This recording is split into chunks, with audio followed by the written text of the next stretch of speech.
I exposed an affair because it was affecting my sleep. So I'll start with understanding what I did wasn't exactly right, but I regret nothing. My upstairs neighbor has been having an affair with a married man for about 4 months now. I wouldn't care.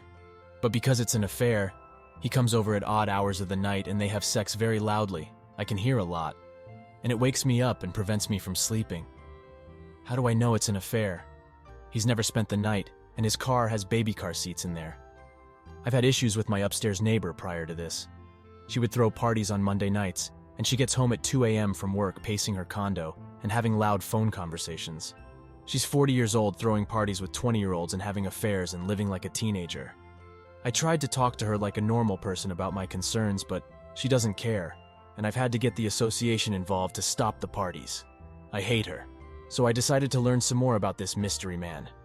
I looked up the license plate, found an address, searched the address, and found a name. Took the name and did some social media stalking and found the man and his wife's profiles. I made a throwaway account, messaged the wife about the affair.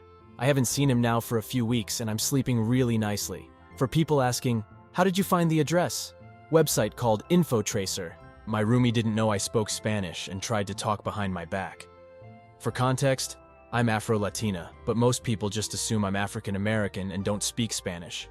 Well, the other day I was getting ready, and I overheard my roommate on the phone with her mom talking in Spanish, and most importantly, they were talking some mad crap about me.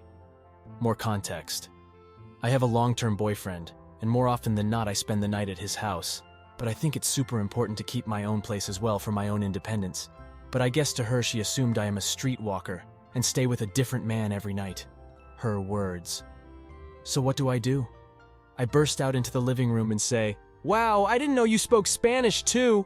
In Spanish, obviously. And y'all, this girl's face turned red. She just smiled and said, "Oh yeah," and said goodbye to her mom and went to her room.